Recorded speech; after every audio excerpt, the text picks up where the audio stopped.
नमस्कार। आज हम बात करेंगे ऐसे की टेक अवेज़ की जो हमने हरियाणा इलेक्शन में देखे। जीती जिताई पार्टी हार गई और हारी जिसके चांसेस थे हारने के वो जीत गई। जिसका हर जगह मजाक बन रहा था वो लोग जीत गए। 10 साल के एंटी इनकम्बेंसी के बाद भी भाजपा की अप्रत्याशित जीत हुई है हरियाणा इलेक्शन में। जम्मू एंड कश्मीर में क्या हुआ वो हम अगले वीडियोस में बात करेंगे, लेकिन अभी इस वीडियो में बात करेंगे हम हरियाणा की। तो हरियाणा में हर तरीके की चीज़ें उठाई गई, जवान किसान पहलवान हर चीज़ की, जाटों की और भी दूसरी SC/ST की बात हुई, लेकिन फिर भी अंततः गत्वा भाजपा की जीत हुई। अब ये जीत और कांग्रेस की हार क्या बताती है? कई लोग EVM पे ब्लेम कर रहे हैं, कई लोग कह रहे हैं कि कांग्रेस का ओवर कॉन्फिडेंस था, कई लोग कह रहा है कि EVM को ये हैक कर लिया गया है। जब आप दिमाग हैक कर सकते हो तो EVM हैक करने की क्या ज़रूरत है? राजनीति परसेप्शन का खेल है, नैरेटिव का खेल है। अगर आपका नैरेटिव, आपका परसेप्शन लोगों में घर कर गया तो आप लोगों का दिमाग हैक कर सकते हो, EVM की ज़रूरत ही नहीं पड़ेगी आपको। बहरहाल हम बात करते हैं पहले के टेक अवे की, जो सबसे इम्पोर्टेंट है। पहले टेक अवे है अग्निवीर। अब अग्निवीर जनता के लिए कोई भी मुद्दा नहीं रह गया। हमने भी कई मुद्दे उठाए हैं अग्निवीर से रिलेटेड, लेकिन जनता के बीच में अब ये मुद्दा नहीं है। इनको कॉन्फिडेंस है कि ये अग्निवीर से में चले जाएंगे तो आगे कोई ना कोई नौकरी लग ही जाएगी। इसलिए अग्निवीर जो है कोई ख़ास मुद्दा नहीं रहा मतदाताओं के लिए हरियाणा के, और भाजपा के अगेंस्ट में वोट नहीं पड़ा। हालांकि ये सेना से जुड़ा हुआ मुद्दा है, राष्ट्रवाद से जुड़ा हुआ मुद्दा है, इसमें तो असर होना चाहिए था लेकिन नहीं हुआ, क्योंकि लोगों में कॉन्फिडेंस है कि आगे अग्निवीर को वो और बेनिफिट मिल सकते हैं। दूसरा है किसान आंदोलन हुए और दूसरे किसान आंदोलन हुए, उसका हरियाणा और पंजाब दोनों में इम्पैक्ट हुआ, लेकिन इलेक्शन में इसका कोई इम्पैक्ट नहीं नज़र आया। अब किसान कितना भी प्रोटेस्ट कर ले, जो पहले जो प्रोटेस्ट हुआ है कहीं ना कहीं किसान की छवि धूमिल हुई है। अब कमेंट सेक्शन में लोग आ जाएंगे, बोलेंगे जय जवान जय किसान, या किसान ही सब कुछ होता है, किसान ने ये किया है, किसान ने वो किया है। तो देखिए, अगर पूरा हरियाणा सिर्फ चावल उगाएगा तो सबके चावल नहीं बिक सकते। और दूसरे जो काम है, जो कचरा बीन रहा है या जो झाड़ू लगा रहा है या जो कोई और काम करता है, वो बस चलाता है, कोई ट्रक चलाता है, जो ट्रेन चलाता है, उसके भी काम की इतनी इम्पोर्टेंस है जितनी कि किसान की है। और किसान सब कुछ फ्री में तो देता नहीं है, उसे सब्सिडी मिलती है और भी चीज़ें मिलती है। ये कहीं ना कहीं हरियाणा की जनता समझ रही है, इसलिए किसान आंदोलन का इम्पैक्ट ज़्यादा हुआ नहीं है। हालांकि पंजाब हरियाणा दिल्ली में ही वो प्रोटेस्ट हुआ था, लेकिन उसका कोई भी इम्पैक्ट ज़मीनी स्तर पर नहीं दिख रहा है, क्योंकि वोटिंग पैटर्न पूरी अलग तरह से अलग है। जाट कम्युनिटी के ऊपर बोल सकते हैं, तो जो इनकी लड़ाई हुई हुड्डा जी की और एक और जो नेता हैं कुमारी शैलजा जी की, उसके कारण एक जाट वर्सेस 35 कम्युनिटी का हो गया। जैसे 36 बिरादरी होता था, वैसे एक बिरादरी वर्सेस 35 बिरादरी हो गया। और जाटों के अंदर जो ये था कि हम कहीं के राजा हैं, हम ये कर सकते हैं, हम वो कर सकते हैं, हमारा ही शासन चलेगा, तो इससे जनता जो है ज़्यादा इंटरेस्ट लेती नहीं है।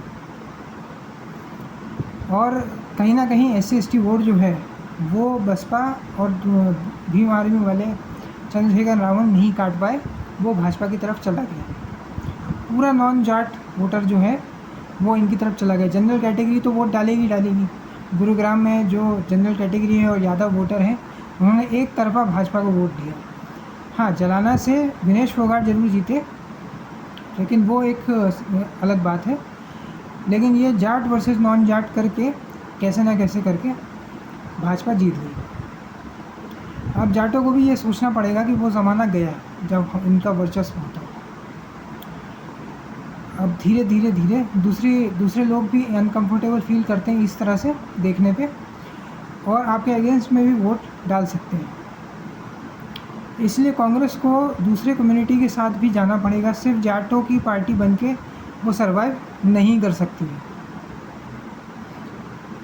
अगला है कि भूपेंद्र सिंह हुड्डा, इन्होंने कुछ भी रिएक्ट नहीं किया जब कुमारी शैलजा के साथ जो हुआ है, तो ये गलत संदेश दिए गया है उनके SST कम्युनिटी में। तो इनको खुलकर बोलना चाहिए, हर मुद्दे पर बोलना चाहिए। अगर आप चुप रह गए तो जनता के बीच में एक नैरेटिव, एक परसेप्शन नहीं बन पाता है जो कि बनना चाहिए। हर मुद्दे पे एक शीर्ष नेता को बोलना पड़ता है, हर मुद्दे पे जनता के साथ कनेक्ट करना पड़ता है। जनता के साथ अगर आप कनेक्ट नहीं करेंगे तो कहीं ना कहीं आप जीती हुई बाजी हार जाएंगे और बाजीगर नहीं बन पाएंगे। आप देख सकते हैं कि हारी हुई बाजी को कैसे जीता है नायब सिंह सैनी ने और उनके कार्यकर्ताओं ने। ऑफ कोर्स सीनियर लीडरशिप, केंद्रीय नेतृत्व भी था, लेकिन लोकल लीडरशिप अगर अच्छी नहीं है तो आप स्टेट को जीत नहीं सकते हैं। मनोहर लाल खट्टर को पहले हटाने का भी एक फ़ायदा मिला है, नहीं तो हो सकता था कि भाजपा इसमें उतना वैसी सफलता हासिल नहीं कर पाती। जैसे इसके उदाहरण हमें देखने को मिलता है झारखंड में, जहां रघुवर दास फिर से जीत नहीं दिला पाए थे और JMM की सरकार बन गई थी, झारखंड मुक्ति मोर्चा की। हेमंत सोरेन CM बन गए थे। तो ये समझना ज़रूरी है कि जो शीर्ष नेता है उसे संगठन में एक पकड़ बनानी पड़ती है और दूसरे नेताओं के साथ एक तालमेल बिठाना पड़ता है, अन्यथा जनता उसके साथ कनेक्ट नहीं करती है और उसकी अप्रत्याशित हार होती है। अगला रीज़न है कहीं ना कहीं ओवर कॉन्फिडेंस था कांग्रेस में। कांग्रेस को लगा कि ये तो आसानी से जीत जाएंगे, 10 साल की एंटी इनकम्बेंसी है, जाट कम्युनिटी हमारे साथ है, हम कुछ भी करें लेकिन जीत के ही रहेंगे। तो किसी एक नेता ने किसी एक पर्टिकुलर कम्युनिटी के बारे में भी कुछ उल्टा सीधा बोला था, जिससे भी वोट जो है वो कांग्रेस की तरफ नहीं आ पाया। और जो कुमारी शैलजा का प्रकरण हुआ, केंद्रीय नेतृत्व को दोनों के बीच में एक सामंजस्य बिठाना ज़रूरी था, जो कि नहीं हुआ। कुछ लोग कहते हैं राहुल गांधी मेहनत करते हैं, लेकिन जब संगठन ही आपके साथ नहीं है, लोकल लीडर आपके साथ नहीं है, स्टेट के लीडर आपके साथ नहीं है, तो फिर आप कुछ नहीं कर सकते, फिर आपका मजाक ही बनता है। अब ये ज़रूरी है कि एक अच्छे विपक्षी की तरह जनता के मुद्दे उठाइए, गुरुग्राम का जो इंफ्रास्ट्रक्चर है और दूसरे जो प्रॉब्लम्स हैं उसे कांग्रेस को उठाना पड़ेगा, तभी जनता कांग्रेस के साथ कनेक्ट कर पाएगी। ऐसा तो बिल्कुल नहीं है कि सब कुछ बढ़िया है, कहीं ना कहीं कुछ ना कुछ तो कमी होगी। भारत एक ऐसा देश है जहाँ पे हर चौराहे पे आपको समस्याएं मिलेंगी और एक अच्छे विपक्ष का काम है समस्या को उठाना, चाहे वो केंद्र हो या राज्य हो।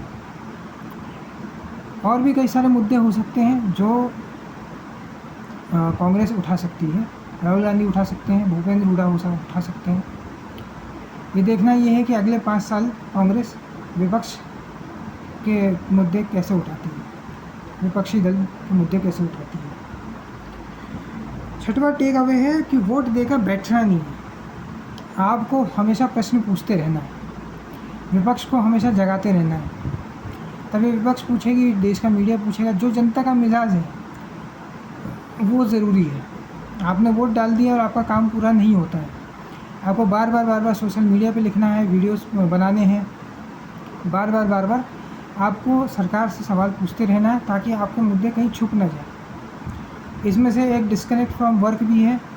आज आप देख रहे हैं कि लोग काम कर के किस हालत में एकदम रगड़ चुके हैं। इसलिए ट्विटर पे जाइए, डिस्कनेक्ट फ्रॉम वर्क से हैशटैग लिखिए और बार ट्रेंडिंग करिए, ताकि जो जनता है वो काम करे। फ्राइडे को फ़ोन बंद हो और फिर मंडे को ओपन हो, बार बार वर्किंग आवर्स के बाद कोई आपको कॉल ना करे, इसलिए ये करना ज़रूरी है। आखिरी मुद्दा है ये है, आखिरी ये टेक अवे नहीं है, ये एक प्रिडिक्शन है।